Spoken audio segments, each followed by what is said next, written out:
mais l'élément qui concerne sa mission, la mission du porteur de bénédiction. Intitulé et surtout recréer l'atmosphère de la vie du jardin d'Éden chez soi. Alors, si vous avez lu la Bible comme moi, il y a un passage où l'auteur relate sur les faits au dernier soir, quand Jésus devait dire au revoir à ses disciples.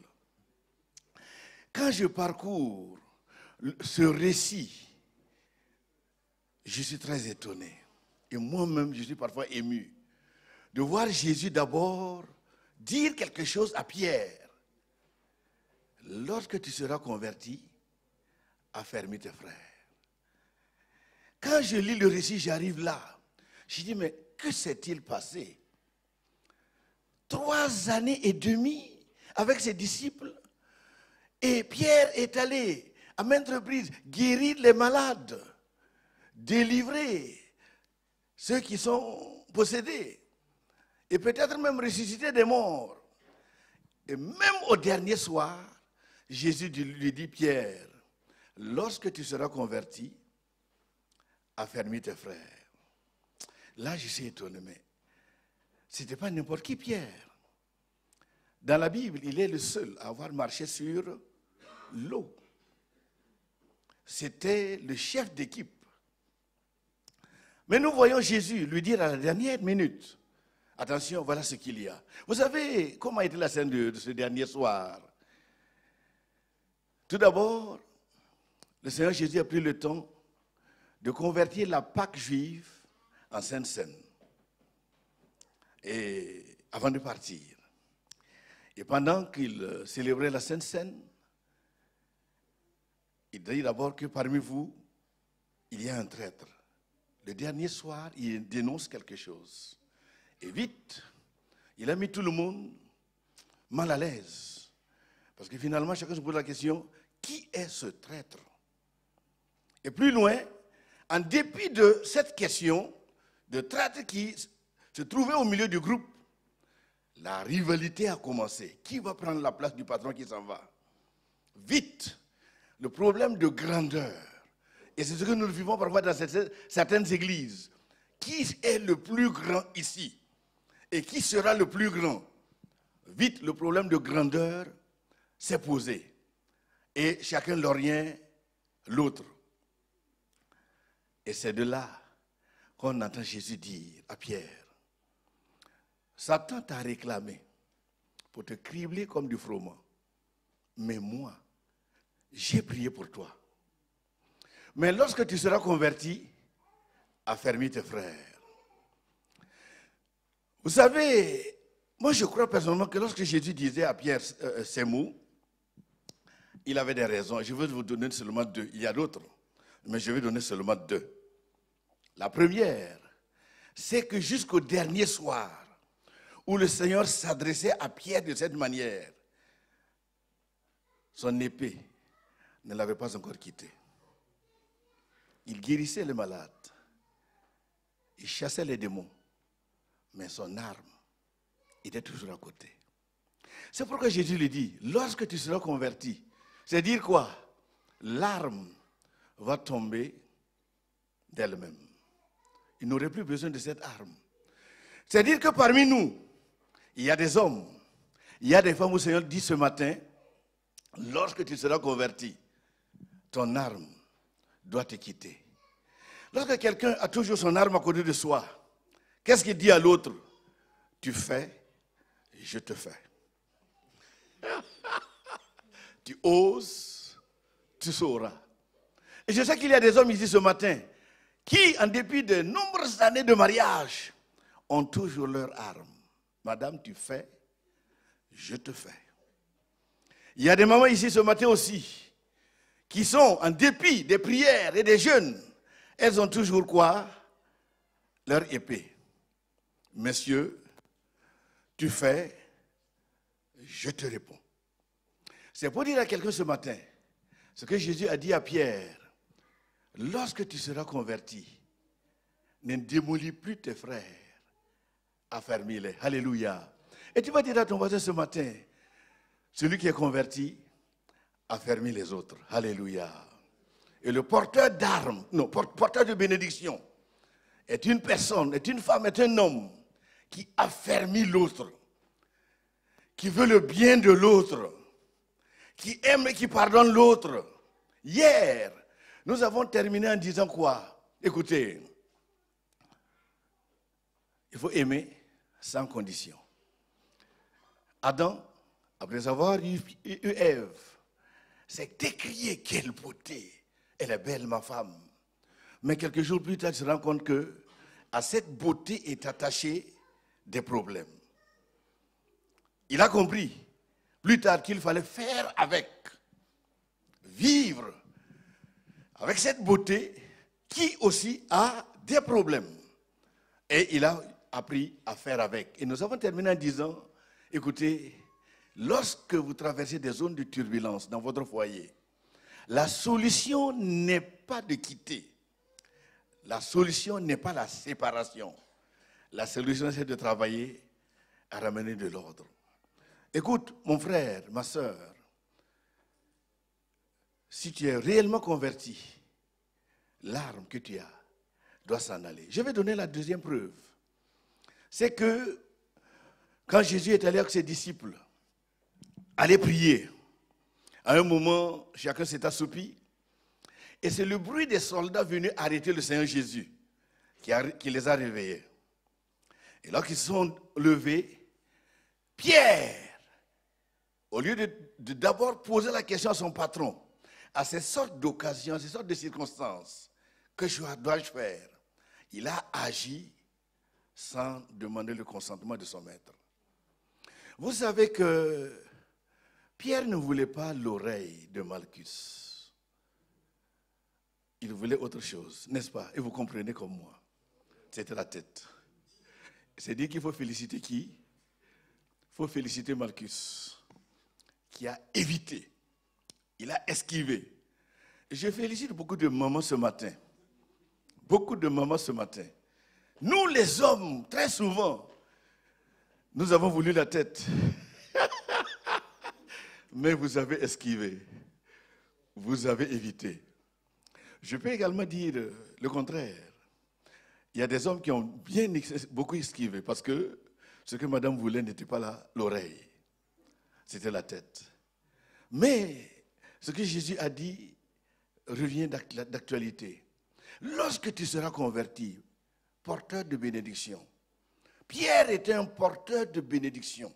Disciple du Seigneur Jésus depuis bientôt 3 années et demie. Mais curieusement, le Seigneur lui dit, lorsque tu seras converti, que le Seigneur vous bénisse. C'est beau cette semaine de savoir que nous avons encore la possibilité de recréer l'atmosphère de la vie du Jardin d'Éden chez nous. Et le passage que je veux vous inviter à lire avec moi ce matin, c'est Genèse chapitre 2, verset 9. Selon le livre de la Genèse, Dieu avait placé le premier couple dans un endroit beau et paradisiaque, parce qu'il voulait que les deux évoluent, les deux vivent dans un cadre agréable et sain. Et les informations que nous donne ce livre, le livre de la Genèse, permettent de savoir que la vie dans le Jardin d'Éden était tout à l'opposé de ce que plusieurs couples connaissent aujourd'hui. C'est pour ramener cette atmosphère agréable dans de la vie du Jardin d'Éden dans nos maisons que, bien sûr, ces sortes de rencontres ont été organisées pour aider les hommes, aider les femmes à ramener l'atmosphère du Jardin d'Éden à la maison. Nous lisons ceci dans Genèse chapitre 2, verset 9. J'ai une autre version, donc je vais lire ce qui est projeté. L'Éternel Dieu fit pousser du sol des arbres de toute espèce, agréables à voir et bons à manger. Faites continuer s'il vous plaît. Et l'arbre de la vie au milieu du jardin et l'arbre de la connaissance du bien et du mal. Ah. La suite, s'il vous plaît. Ok, tant mieux. C'est là. Un fleuve sortait d'Éden pour arroser le jardin, et de là, il se divisait en 4 bras. Continuez, s'il vous plaît, jusqu'au verset 13, s'il vous plaît. Le nom du premier est Sicon. C'est celui qui entoure tout le pays de Havila, où se trouve l'or. Verset 12. L'or de ce pays est pur. Et on y trouve aussi du bdellium et de la pierre d'onyx. Le nom du second fleuve est Gihon. C'est celui qui entoure tout le pays de Cush. Alléluia. Alléluia. C'est beau de voir qu'à la fin de ce passage, il est question de richesse que regorgeait la zone. Pour dire que Dieu n'a pas créé un endroit vil. Il a placé l'homme et la femme dans un endroit agréable. Jusque-là, les archéologues ne sont pas parvenus à localiser le jardin d'Éden. Cela m'amène à poser la question de savoir qu'est-ce que le jardin d'Éden. D'ailleurs, le mot Éden dans la langue hébreu désigne un endroit ou une atmosphère où la présence de Dieu se manifeste. C'est donc une atmosphère où Dieu a du plaisir à venir chaque jour. Il est bien pour toi qui m'écoutes ce matin de savoir que vivre dans la présence de Dieu, c'est comme vivre dans le jardin d'Éden. Ma maison doit en principe être comme le jardin d'Éden, où Dieu a du plaisir à venir chaque jour. Une bonne compréhension de ce texte permet de savoir que le premier besoin de l'homme n'est pas d'avoir une femme, les moyens financiers ou les biens matériels. Non, notre premier besoin en tant qu'homme ne sont pas ces différents éléments. L'élément le plus important pour un homme, c'est d'abord la présence de Dieu. Alléluia.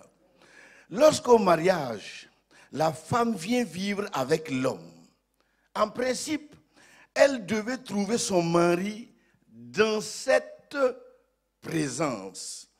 Et elle aussi, elle doit entrer dans cette présence, c'est-à-dire vivre ensemble dans une atmosphère qui donne envie de vivre, qui donne plaisir de vivre.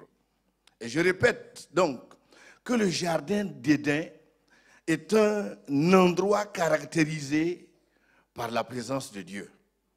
Le jardin d'Éden, je répète, est un lieu où Dieu est présent. Et lorsqu'une personne met les pieds dans cette présence, elle sait ce que cela veut dire en réalité. Lorsque tu entres dans une maison ou dans une église où la présence de Dieu se trouve, là tu sais, tu comprends. Il y a des églises, lorsqu'on franchit le seuil, on sent l'odeur du péché. On sent l'odeur d'absence de pardon. On sent l'odeur de haine. Tandis que là où Dieu est présent, lorsqu'on y entre, alors la joie, la paix et l'atmosphère. D'ailleurs, il est impossible pour une personne de vivre pleinement dans ce monde en dehors de la présence de Dieu. Dans toutes les communautés, dans toutes les églises, dans toutes les familles où Dieu est là, alors la vie est pleine. Pourquoi est-il important pour une femme de rencontrer son homme en Éden? Je vais essayer de répondre à cela. Pourquoi il est important? Je répète encore que Ève a rencontré Adam, son mari, où? Dans le jardin d'Éden. C'est-à-dire où? Dans la présence de Dieu. Ce n'est pas au bar. Ce n'est pas dans une boîte de nuit. Ève a rencontré son mari dans le jardin d'Éden. Et je vais énumérer au moins 4 ou 5 points qui certainement vont encourager quelqu'un qui me suit actuellement d'appréhender les bienfaits de cette présence. Et ce que je vais donner ne relève pas de la simple théorie. Parce que par la grâce de Dieu, je la vis personnellement. Et c'est pourquoi je peux partager avec vous. Ce que je veux vous dire, je la vis dans ma maison. Et c'est pour cette raison que je me permets de partager avec vous. Premièrement, retenez ceci, que lorsque cette présence se trouve dans une famille, la première des choses que cette présence fait, elle active la providence. Alléluia. La présence de Dieu canalise les événements et les circonstances de manière à vous permettre de vivre dans la quiétude. C'est-à-dire que cette présence dans une maison permet à chaque membre de la famille de ne pas promener des regards inquiets. On est tranquille. Même en face de la vie chère, là où est la présence de Dieu, on vit à l'aise et calme. La présence de Dieu aide chacun à faire face non seulement à ses factures. Oui, je sais, parfois c'est compliqué. Lorsque ça tombe dans la boîte aux lettres, parfois il y a des grimaces et c'est compliqué. Mais cette présence nous aide à faire face aux factures, mais également aux défis qui aiment se présenter. En deuxième position, je voudrais dire que la présence de Dieu, là où est la présence de Dieu, se trouve la vie. Quand cette présence se trouve dans la vie d'une personne, lorsque cette présence se trouve dans une famille, lorsque cette présence se trouve dans une église, elle prend en charge la sécurité de tout le monde. Alléluia. Voici le deuxième élément qu'il faut retenir. Qu'importe l'hostilité de la zone où vous vivez, Dieu a toujours sécurisé ceux qui lui appartiennent, ceux qui s'abandonnent à lui. C'est pourquoi j'encourage quelqu'un, même à ton service, au boulot, lorsqu'à des moments tu vois que l'atmosphère ne s'y est pas, écoute, abandonne-toi entre les mains du Seigneur. Si Dieu est dans ta vie, inutile de promener des regards inquiets, parce qu'il est fidèle. Vous savez, le vécu des enfants d'Israël au désert, qui étaient en route vers la terre promise, était plein de témoignages. Vous voyez, ce peuple était petit en nombre et entouré de peuples hostiles. Mais qu'est-ce que Dieu a fait? Il les a rendus invincibles. Toi également qui me suis, Dieu te rendra invincible, même si tu évolues dans un environnement assez compliqué. La troisième leçon que je donne ici, sur la présence de Dieu, ce que fait la présence de Dieu, quand cette présence vient dans la vie d'une personne ou dans une famille, elle joue le rôle de lubrifiant. Alléluia. Il n'est pas possible pour un homme et une femme de vivre ensemble sans que de temps en temps, il y ait des frictions. Et lorsqu'il y a frottement, il y a chaleur. Quand il y a des crises, ça crée des problèmes. Vivre en couple ou en famille n'épargne pas de ces frottements. Et c'est inévitable donc que des douleurs apparaissent. Mais ce qui est intéressant, c'est que cette présence lubrifie ces frottements et atténue les douleurs. C'est pourquoi il est important pour un porteur de bénédiction de travailler de manière à ce que la présence de Dieu soit dans sa vie et soit dans sa maison. La quatrième évidence que je vais donner, toujours dans les bienfaits de la présence de Dieu, c'est que cette présence brise les liens ancestraux.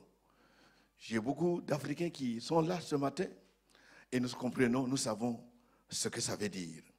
Lorsqu'une personne sent que la réussite ne la sourit pas, ce message est pour toi. Au verset 1 du chapitre 8 de l'épître de Paul aux Romains, Paul dit ceci au lecteur. Il n'y a aucune condamnation pour ceux qui sont en Jésus-Christ, pour ceux qui vivent comment? Conformément à leur nouvelle nature. Et il renchérit dans 2 Corinthiens chapitre 5, verset 17 en ces termes.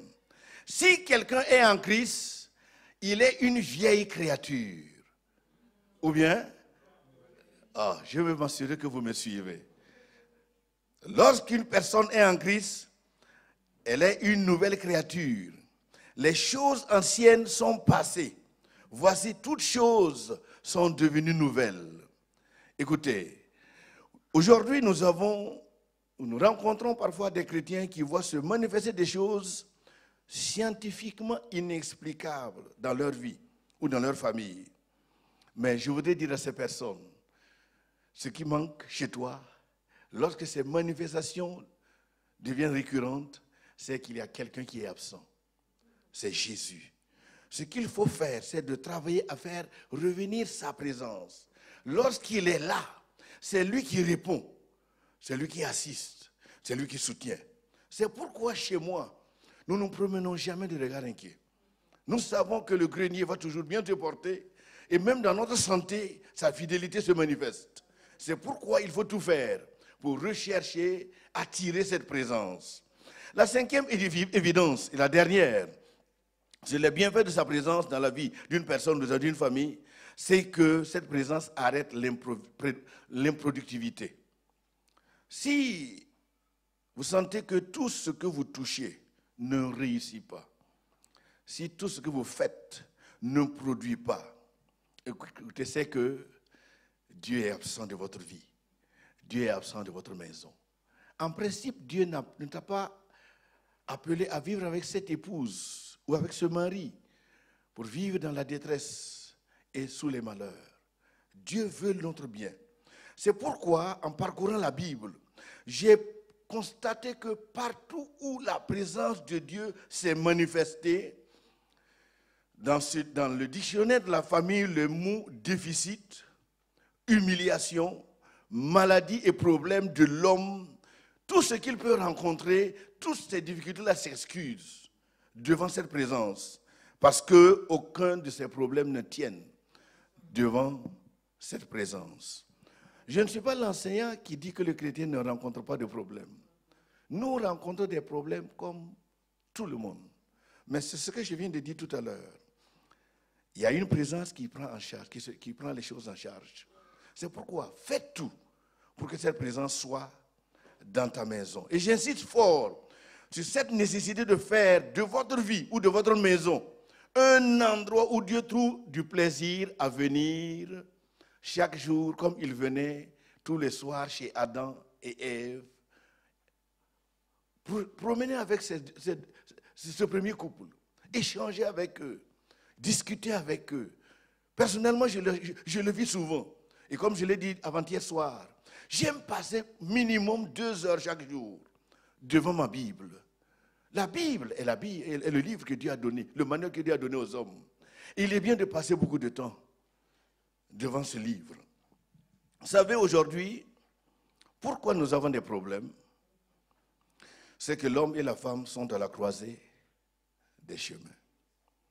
Le problème numéro 1 que les hommes ou les femmes rencontrent aujourd'hui, c'est la perte de leur identité. L'homme se reconnaît difficilement aujourd'hui. Et je peux également dire que de même que les femmes. Et la tendance aujourd'hui se voit dans la confusion ou dans l'inversion des rôles et des responsabilités. Les repères que nous connaissons sont aujourd'hui bousculés. Parce que ce qui faisait de mon grand-père un homme est obsolète, est périmé aujourd'hui. Ça n'existe plus. Ce qui permettait à mon grand-père d'avoir le respect de sa femme commence à ne plus l'être. Le contexte a totalement changé. Pourquoi ce qui faisait de mon père un homme n'existe plus aujourd'hui? Si je fais appel à l'histoire, cela me permettrait à chacun de vous de bien comprendre. Dans le passé, les rôles étaient bien définis et ne souffraient d'aucune confusion. Le rôle de l'homme dans le passé se résumait en ces 4 points. Premièrement, nourrir les membres de sa famille. Donc, s'assurer que le grenier se porte bien. Deuxièmement, avoir des enfants et s'occuper de ses enfants. Troisièmement, les éduquer. Et quatrièmement, la sécurité. Sécuriser sa famille. C'est-à-dire trouver un abri sûr pour les membres de sa famille. Voici en gros les responsabilités de l'homme dans le passé. Mais aujourd'hui, est-ce que ce que je viens de citer tient? Et lorsque ces responsabilités sont bien accomplies, sa femme, ses enfants et même tous les villages considèrent cet homme-là comme un vrai homme. Lorsqu'il sort, il est capable de bien relever la tête. Lorsque tu as un chez soi, un abri, non, tout le monde dit que mais, tu es garçon. Même chez nous, dans les villages aujourd'hui, ça tient toujours. Si tu es en location, tu n'es pas un vrai garçon. Jusqu'aujourd'hui, cette mentalité tient toujours. Si tu es en location, ta femme n'est pas en sécurité. Il faut tout faire. Même si tu as une maison en banco, il faut un chez soi pour vivre à l'aise. Pour dire quoi? Ces valeurs aujourd'hui sont périmées. Et aujourd'hui, elles sont nombreuses, ces femmes, qui jouent le quoi? Le rôle des hommes. Parce que dans le passé, la femme ne faisait que transformer le riz, le maïs que l'homme a apporté dans la maison. Son rôle est de transformer cela en nourriture. Mais qu'est-ce qui se passe aujourd'hui? Nous voyons que les femmes doivent apporter à manger. C'est le rôle de l'homme. Les femmes doivent également transformer ce qu'elles ont apporté en nourriture. Elles doivent parfois même habiller les enfants. Est-ce que je peux me permettre d'aller plus loin? Habiller parfois même. Oh. C'est malheureux. Les rôles ont changé. Avec nos grands-parents, le partenariat n'était pas compliqué. Parce que chacun connaissait bien sa partition et la jouait très bien. Quand l'homme revient du champ, il sait ce qu'il doit faire. Madame aussi à la maison savait ce qu'elle devrait faire. L'homme bâtit l'abri, c'est-à-dire il bâtit la maison. Et qu'est-ce que la femme fait? Elle fait de cette maison un paradis. Les rôles étaient clairs. Chez nous, on a un terme que parlayiri. C'est la femme qui fait de la maison un paradis. L'homme approvisionne et la femme transforme. Il n'y avait pas de conflit et c'était facile d'être un homme. C'était facile. Parce que les rôles étaient bien définis, c'était assez clair. Et c'était aussi facile d'être une femme. Les rôles étaient bien définis. Mais à cause de la perte de ses repères, chacun dans le foyer a aussi perdu les repères. L'homme ne sait plus jouer pleinement son rôle de pourvoyeur. Madame aussi ne connaît plus aussi ses responsabilités et ses limites. Chacun devient quoi? Pourvoyeur à la fois et transformateur. C'est-à-dire que quelque part, tout est chamboulé. Il est normal donc que les deux travaillent à faire revenir ces repères-là, définir certaines choses, même si madame travaille. Bon, dans ce contexte, on n'a plus le droit de la garder à la maison comme nos grands-parents le faisaient. Mais même si on est obligé de s'adapter aux nouvelles réalités, ce que enseigne la Bible doit être d'actualité. Et j'encourage les femmes à être comme la femme de valeur que décrit Proverbe 31, qui dit que son mari a été toujours reconnu où? Aux portes de la ville, c'est-à-dire dans les assemblées. Sinon ce mari-là sera vite dénigré, avili devant tout le monde. Et la chose se complique surtout lorsque les enfants s'invitent dans les crises. Même si parfois on ne dit pas clairement les choses, si madame ne dit pas clairement les choses, les enfants le diront haut et fort à leur papa. Chez nous, nous avons vécu le cas où un jour, les enfants disent « Hey papa, laisse maman tranquille. Tu sais bien que la maison, c'est grâce à maman. Les meubles, c'est grâce à qui? À maman. Nos études, c'est maman qui paye. Hey, laisse maman tranquille. Et lorsque on dit ces choses-là à un homme, il est dévalorisé. Il se sent humilié. Et il est perdu. C'est pourquoi je vais encourager les hommes, porteurs de bénédiction. Lis ta Bible. Joue pleinement ton rôle. Joue pleinement, s'il te plaît, joue pleinement ton rôle. Sinon, on va te dire... Si madame ne te dit pas, les enfants te le diront. Parce que, quelque part, tu as démissionné. Oui, ce n'est pas mal pour une épouse d'avoir le double du salaire de son mari. Ce n'est pas mal. Mais c'est à cette femme-là de rester équilibrée, de travailler de manière à ce que son homme reste patron, même si elle est gradée dehors. Si c'est elle qui paye le loyer ou qui construit la maison, si c'est elle qui nourrit les enfants et paye leur scolarité, il faut vraiment être une femme de valeur aujourd'hui pour ne pas toucher au respect et pour ne pas toucher à la dignité de son mari. Si tu humilies ton mari, il va perdre les repères et il ne sera plus un vrai homme. C'est ce que les hommes ont vécu après la Seconde Guerre mondiale. Les hommes ne se retrouvaient plus. Ils sont revenus de la guerre, madame a les moyens et ils ont les responsabilités de moindre importance et finalement ils ne se retrouvaient plus.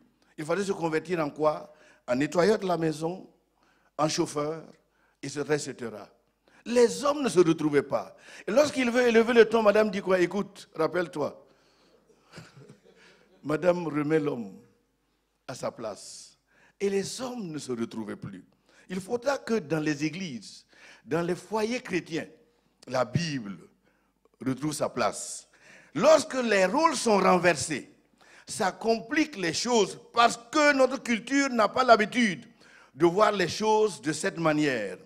Une femme peut participer, elle peut aider l'homme, mais quand c'est elle qui fait tout parce que monsieur n'a pas les moyens, ou bien parce qu'il a démissionné, nous avons cela dans mon voisinage, où les hommes ont les moyens, mais il est toujours quelque part dans l'alcool.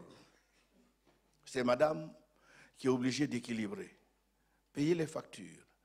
Il y a une maman qui est venue voir mon épouse il n'y a pas longtemps. Son mari est ingénieur. Mais qu'est-ce qu'ils ont? Ils n'ont qu'une piole d'une chambre. Et d'ailleurs, c'est madame qui fait ce petit job pour payer même le loyer. Le monsieur touche un salaire acceptable. Mais avant d'arriver à la maison, tout est fini. C'est-à-dire, si madame n'accoste pas monsieur au boulot, là, lorsqu'il reçoit son salaire, rien n'arrive à la maison. C'est pour dire quoi? Quelque part, ça ne va pas. C'est pourquoi je veux encourager les hommes. Travaille de manière à ce que ta maison soit comme la vie au jardin d'Éden. Et pour que cette réalité soit, cela dépend de toi. Ça ne dépend pas d'une personne, d'une autre personne. Comment donc bâtir sa maison et en faire un jardin d'Éden? Il y a un deuxième texte que je veux vous proposer, et cela se trouve dans Proverbes, chapitre 24, versets 3 à 5. Proverbes, chapitre 24 plutôt, versets 3 à 5. Ce texte donne les instructions nécessaires pour aider l'homme, qui aide l'homme à bâtir un foyer stable et solide. Car le pouvoir... Non, lisons... non, ok, je vais d'abord lire ma version. Est-ce que si vous êtes d'accord, je vais d'abord lire ce que j'ai. Et vous allez me suivre. C'est par le pouvoir des biceps, le pouvoir des menaces et des injures, qu'une maison est construite. On est d'accord? Je répète mon verset. C'est par le pouvoir des biceps, le pouvoir des menaces et le pouvoir des injures qu'une maison est bâtie. Ah, merci beaucoup de me corriger. Alléluia. Le verset 3 nous dit que c'est par la sagesse qu'une maison est construite et par l'intelligence que cette maison s'affermit. Alléluia. Et le verset 4, oh, j'aime beaucoup ce passage. C'est par la connaissance que les chambres se remplissent de toutes sortes de biens précieux et agréables. Et le verset 5 termine et dit ceci: un homme sage est plein de force, et celui qui a de la connaissance consolide quoi? Sa puissance. Donc ce n'est pas donc par le bras qu'on consolide sa puissance. Dans la maison, c'est toute autre chose qui régit les choses. Selon le texte que nous donne le roi Salomon, une maison n'est pas bâtie ni par les pots de fleurs, ni par les « je t'aime » chaque jour. À un moment, on peut dire le « je t'aime », mais ce n'est pas du fond du cœur. Le texte dit que 3 éléments sont nécessaires pour bâtir une maison: la sagesse, l'intelligence et la connaissance. Et le plus grand mal aujourd'hui dans la vie conjugale, c'est l'ignorance. Vous savez, j'ai dit parfois aux jeunes chez moi que moi je suis entré dans le mariage comme un villageois vient en ville. Par sa manière de traverser la rue, que tout le monde sait que ce monsieur-là ou cette dame-là vient d'arriver en ville. Nous sommes entrés dans le mariage sans formation, sans information. Et je sais que plusieurs d'entre nous, vous aussi, vous avez vécu ce que moi j'ai vécu. Mais il faut que chacun travaille à corriger ce qu'il faut corriger. Quand nous lisons ce texte du roi Salomon, il dit clairement que sans la sagesse, il serait difficile. Sans l'intelligence, il serait difficile. Et je vais expliquer les 3 mots. Mais voyons d'abord ce que renchérit Osée. Osée dit aussi que mon peuple périt, faute de quoi? Faute de connaissance. Croire que c'est parce que quelqu'un a l'âge de se marier qu'il peut bâtir un foyer est fou. On peut être âgé, mais incapable de bâtir un foyer solide. C'est pourquoi plusieurs personnes se trompent lorsqu'ils croient qu'avec les moyens financiers, être nanti, alors assurer la stabilité du foyer. Mais l'évidence aujourd'hui nous a prouvé le contraire. Une maison peut être belle, garnie de richesses. Cependant, la vie en son sein peut ressembler à une vie d'enfer. Le défi de connaissance est la principale cause des difficultés que connaissent les mariages. Et je crois que vous savez comme moi que la connaissance ne s'achète pas au marché. C'est quelqu'un qui doit se lever, travailler à l'avoir. Le deuxième élément, c'est l'intelligence, le besoin d'intelligence. Et le livre de Proverbes nous dit pour qu'un mariage soit solide, selon l'auteur du livre de Proverbes, cela va lui coûter de mettre en branle un peu et beaucoup d'intelligence. Le roi Salomon dit que c'est par l'intelligence que le foyer s'affermit. Pourquoi l'intelligence est-elle nécessaire ici? Pour que l'union conjugale se consolide, que l'union conjugale s'affermisse. Je suis allé dans le Larousse pour que mes auditeurs puissent bien me comprendre. Le Larousse dit qu'une personne est intelligente lorsqu'elle a des aptitudes à s'adapter à une situation. C'est là qu'on dit que tu es intelligent. C'est lorsqu'une personne est capable de choisir les moyens d'action en fonction des circonstances que l'on peut dire que cette personne est intelligente.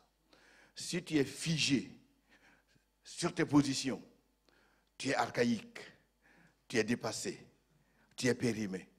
Il est dit clairement ici que c'est par l'intelligence. Et ce que nous dit le Larousse est clair. À chaque situation, on travaille de manière à s'adapter. Après le mariage, l'homme doit s'adapter. C'est-à-dire qu'il doit céder des portions d'autorité et de parcelles, bien sûr, de choses. Il en est de même avec l'épouse. Elle doit elle aussi céder des parcelles d'autorité et savoir vivre avec le monsieur. Lorsqu'une personne ne manifeste pas du souci de comprendre et de réfléchir pour pouvoir s'adapter à une situation, cette personne présente des lacunes en intelligence. C'est pourquoi je voudrais ce matin dire que l'intelligence est l'ingrédient nécessaire qui permet d'affermir ta vie conjugale. Cela va te demander de l'intelligence. Je fais brièvement, je pouvais être plus long, mais allons au troisième point, les bienfaits de la sagesse. Le troisième élément qui permet de faire de ta maison un jardin d'Éden, c'est la sagesse. La sagesse n'est pas un mot compliqué.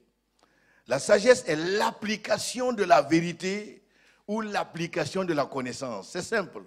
Si tu ne connais pas, tu ne peux pas être sage. C'est pourquoi on dit souvent que les aînés sont sages. C'est parce qu'ils ont vu, ils ont appris, ils connaissent et qu'ils mettent cela en application. La sagesse est l'application de la vérité ou de la connaissance. C'est pourquoi j'invite les porteurs de bénédiction. Cherchez à connaître. Comment bien circuler en ville? Si tu apprends cela, tu circules allègrement. Il en est de même dans la maison. Quand tu connais les principes qui régissent la vie du foyer, alors là, ta maison est un paradis. C'est pourquoi j'invite les porteurs de bénédiction à chercher, à connaître d'abord. Mais lorsque tu connais, travaille à mettre en application ce que tu connais. Qu'importe ce qu'on a appris ou ce que l'on connaît, être incapable de convertir ce que l'on connaît en vécu est un signe d'absence de sagesse. Et je voudrais qu'après cette rencontre, chaque homme décide, chaque maman décide de faire de la maison un jardin d'Éden. Un jour, après le culte, d'abord au culte, le prédicateur du jour s'est évertué à donner des leçons sur comment rendre sa maison un jardin d'Éden. Et à un moment, il s'est attardé sur les principes en donnant aux hommes des conseils. Et de retour à la maison, la maman a commencé à dire sa joie parce qu'enfin, quelqu'un a rappelé aux hommes leur devoir. Mais elle ne savait pas que son mari n'a pas du tout aimé le message. Et quand elle a commencé à dire que, il a dit qu'il faut pardonner, il faut aimer sans condition, il faut faire ceci ou cela, à un moment, le vieux s'est énervé, il a éclaté. Il a dit, écoute, je connais bien tout ça, mais je ne mettrai pas en application. Cependant, c'était un diacre de l'église. Il a dit sèchement à son épouse, je connais tous ces principes, mais je ne mettrai pas en application. C'est pour dire quoi? Je vais transmettre un message à quelqu'un. Nous sommes nombreux à être comme cet oncle, qui connaissent, qui savent, mais convertir en vécu est un vrai problème. Je voudrais encourager chacun à changer. Changez, s'il vous plaît. Vivre heureux demande d'avoir des informations. Acheter des livres, participer aux conférences, les enseignements, surtout, faites de la Bible un manuel qui vous permettra de bien tenir. Vous savez, la Bible n'est pas un livre, un simple livre. La Bible est le manuel donné aux hommes qui leur permettent de bien vivre sur la terre. Si je vais acheter un appareil, un téléphone, un manuel accompagne mon appareil qui me dit comment mon appareil doit fonctionner. En Europe, les téléphones sont partout. Mais il y a des gens qui s'achètent des téléphones où l'appareil a plus de 15 ou 16 fonctionnalités. 16 fonctions. Mais ils ne maîtrisent que 2 ou 3 de ces fonctions. Comment? Décroche, raccrocher. Et cependant, l'appareil a plus de 15 fonctions. Mais le problème est quoi? On a négligé quoi? Le manuel. Le manuel est là. Il faut simplement parcourir le manuel. Écoute, porteur de bénédiction, fais de la Bible ton manuel pour que ta maison connaisse la paix, que ta maison soit un havre de paix. Alléluia. Je vais m'arrêter là et nous allons prier pour les hommes. Je voudrais que, dès aujourd'hui, ce que Jésus a dit à Pierre ne soit plus chez toi. Le jour où tu seras converti, que ta femme puisse dire et que tes enfants disent, papa est réellement converti. Parce qu'il a déposé son arme. La bouche est une arme. Il y a des phrases qui blessent. Je voudrais également que les épouses comprennent que pour que la paix soit dans le foyer, toi aussi tu dois déposer ton arme. Jusqu'au dernier soir, l'arme de Pierre ne l'avait pas quitté. Il y a des hommes, il y a des femmes qui disent tous les jours à leur partenaire, tu fais, je te fais. Que cela ne soit pas dans le foyer chrétien. Amen. Maman, viens, nous allons prier avant d'arrêter.